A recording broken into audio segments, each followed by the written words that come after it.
ISIS is a growing threat. The caliphate is everything that we warned it would be. We had another journalist yesterday executed, and this is not the only journalist that is left in captivity. There are more of these coming. They are now threatening the White House. We found out in Libya that there are now 11 commercial airliners that are missing. We are just days away from September 11th. I hope to God they don't have anything planned, but they have targeted us. Yesterday, I was talking to Michele Bachmann on our TV show, and I thought she had some very important things that Americans need to hear. She joins me now. Hello, Michele. How are you? Good morning. Thank you so much for touching this important topic today. Michele, first of all, what do you know that you can share with us on the missing airliners in Libya? Well, what I know is from the open source documents, and there's really two concerns. One, the planes could be used in a similar way that they were used on 911 in the United States, where they could be used essentially as flying bombs into oil airfields or into buildings or strategic targets. Number two, they could be used in a way where a plane could be loaded with terrorists, and it could land as a commercial aircraft. And they could land, let's say, in an American city somewhere and deplane, or in a European city and deplane, and then go about and carry about maybe a Mumbai-type disaster. So there's multiple ways that these planes could be used. This is more than odd. I was in Tripoli earlier this year. We flew into the airport where now these airliners are missing, and we were at the embassy where there was reportedly a pool party by some of the Islamists who have been involved in some of the terrorist activities. Libya is clearly a failed state, and we don't know yet how these airliners will be used, but because they're missing and because they're in the hands of people with stated intentions against the West and Western civilization, we have to be vigilant. I will tell you, the thing that you said that feels the most true to me is the oil fields, because you can take something up from over Libya. I mean, we'll know the transponder unless they disable that, but then, we would know. I don't know what we would do about it, but we would know the airline or the airliner, the transponder code. If this is published with all of the FAA and everything else around the world, we'll know what airplane that's one of those missing airplanes. But you could take off in Libya and you can be over the skies of Saudi Arabia in lightning speed and just crash it into an... know that. That's right. The Saudis know that as well. And the Saudis, from the time that they detected that a plane would leave international airspace and go on a deviate from its mission, it would be less than 90 seconds that the Saudis would have to be able to respond to keep a plane. So it's very little time that they have. They realize that. I think you recognize that from some of the incursions and airstrikes that have been coming into Libya. Yeah. The Egyptians know that we now have a failed state. The Tunisians know that there's a failed state. And so because the United States is not acting, these countries are now taking... We're not only not acting, we encouraged this. We encourage this. This is everything. Michele, you have been standing on the front lines of this for so long. You have taken so much heat. You have taken a brutal beating to your name, to your reputation, to your family, to your business. I haven't seen anybody take it as well as you have and as much as you have. But you have been speaking out about this for a very, very long time and warning. And I fear that the things that you have been warning about and the things that I have been warning about are upon us now. Yesterday, you said that, we can go in and we can defeat them. We've defeated this ideology before. It was our first foreign war with the Barbary pirates, but they continue to come back. But I will tell you this, I'd love to hear your response. I think that we have, let me word this very carefully, there is much to be said. And I don't want to be lectured by the left, because it is the progressives of the right and the left that brought us this kind of policy. But I am seeing 110 years of failed policy, especially over in the Middle East now, of cozying up to dictators because it's in our interest, even if it violates our principles. And so there's no good guys here. Why don't we arm the Kurds? Why aren't we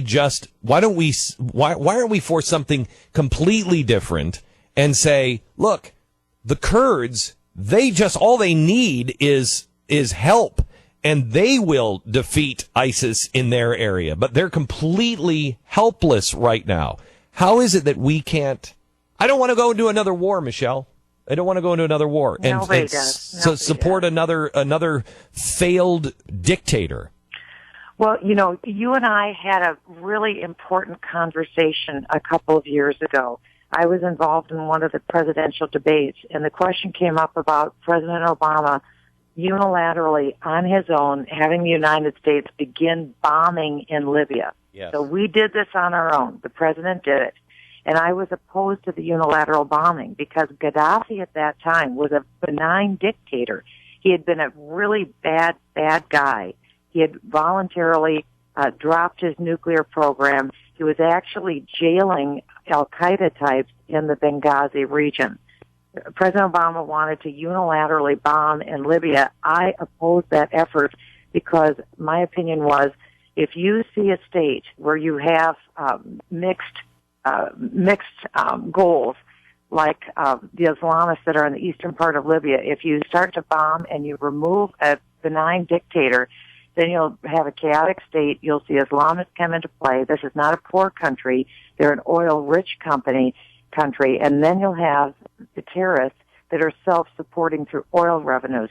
That's essentially what we have today. And you and I talked about this. You agreed with that effort. And one thing that we've seen in this last weekend, there was a story that came out in one of the Gulf newspapers that said that the Obama administration changed its policies in 2010 and 2011 so that they would no longer support stable regimes in the Middle East. Instead, they were going to support political organizations, i.e., I'm not saying ISIS, but they were going Muslim to Brotherhood. Support militias. Yeah, the Muslim Brotherhood. That was one of the flags that I was waving, that this is a very, very bad idea that could bring very bad consequences. There's about 70 Muslim Brotherhood affiliates around the world. This is not a good move. And now we're seeing where we're at today. It doesn't mean it's over. Remember, ISIS is only 12,000 warriors. We can defeat this army. It's entirely possible. We need intention. We need to have moral persuasion made by our leadership. We do have to have a buildup of our military rather than a gutting of it. We have to have a grand anti-Islamic jihadist coalition that comes together, including the Kurds, including those on the ground. And we need to embrace economic sanctions, diplomacy, psychological strategies. This is what the Russians are very good at. We can do this. We've defeated totalitarianism before. But we can't take the view that, and I'm not being partisan, that the president said earlier that ISIS, that we can't have an ISIS-type state in the 21st century. Well, that's not reality. We have organizations like this. Imagine if George Washington took that view that said, well, you just can't exist because I don't want you to. Or if FDR took that view, or if Lincoln took that view. They had to take the temperature of the reality of the times, and they had to bring peace and they had to bring stability. America is a peace-loving people. We don't love war. Thank God. We don't. We love peace. But here's what I'm concerned about, Michelle. ISIS will come onto our shores. I don't know when, but they will come. They're already here. And they may be here. They may be here because Baghdadi had given a speech in January of this year. And it was really quite frightening what Baghdadi had said. And remember, Baghdadi was in prison in Iraq, in Camp Bucca. And in 2009, President Obama released him. So we did have him, but he made a speech in January. Wait. Before you get to the speech, tell everybody what Baghdadi said to the jailers as he walked out of our jail. As he walked out of the jail, he said, "I'll see you in New York." That was at the moment of release. Okay. And in 2010, he spent the year reconstituting the Islamic State. Last year, there was a wave of car bombs all across Iraq to destabilize the nation. In January of this year, Baghdadi said, in a threat to the United States, soon we'll be in direct confrontation. So watch out for us, for we are with you, watching. That's his comment.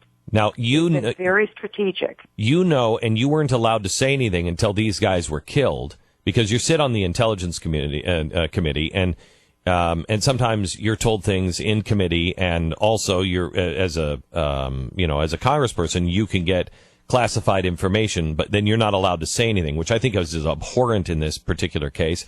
But you went and you said, I need to know, are there any citizens from the state of Minnesota, where you're from, that are actually fighting for ISIS? And you found out that there were 2 citizens, and you were told you can't say anything. Can you tell this story a bit?